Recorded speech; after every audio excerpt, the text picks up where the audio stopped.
এবার ঈদে তোমরা যদি এই নবাবী সেমাইটা বানাও তাহলে তোমাদের সঙ্গে কি হবে জানি না, আমার সেমাইয়ের ওপর তো রীতিমতো হামলা হয়েছে।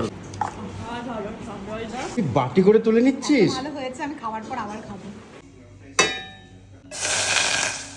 বাংলাদেশের এক বন্ধুর আবদারে বানালাম এই নবাবী সেমাই। রেসিপিটা একদম সোজা, তবে আমি আমার মতো করে করলাম। গ্যাসে দুধ বসিয়ে একটা বাটিতে কিছুটা দুধ তুলে বাকি দুধে মেশালাম কনডেন্স মিল্ক আর মিল্ক পাউডার। এবার তুলে রাখা ওই দুধে মেশালাম চালের গুঁড়ো। চালের গুঁড়ো দুধে ভালো করে গুলে গেলে বাকি দুধে মিশিয়ে খানিকক্ষণ নেড়ে নামিয়ে নেব। আমি আলাদা করে চিনি দিইনি, তোমাদের বেশি মিষ্টি পছন্দ হলে তোমরা চিনি দিতেই পারো। এবার লাচ্ছা সেমাইগুলোকে হাতে করে একটু ভেঙে কড়াইতে ঘি গরম করে ড্রাই ফ্রুটসগুলো ভেজে নেব, আর বাকি ঘিতে লাচ্ছা সেমাইটা দিয়ে দেব।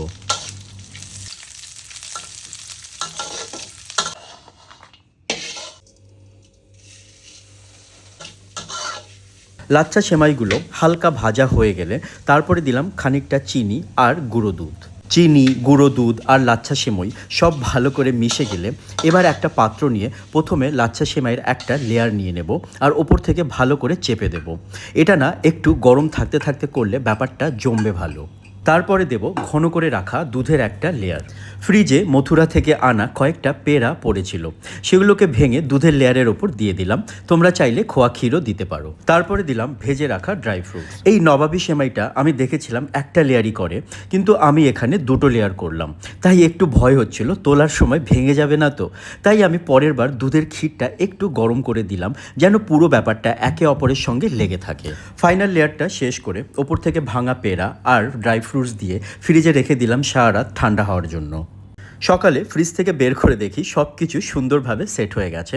আর আমার পাশে ফ্ল্যাটের কাকুকে টেস্ট করতে বললাম, আর বাকিটা আমি স্কুলে নিয়ে যেতেই সবাই হামলে পড়লো। যাই হোক, তোমাদের সবার জন্য রইল ঈদের অনেক শুভেচ্ছা।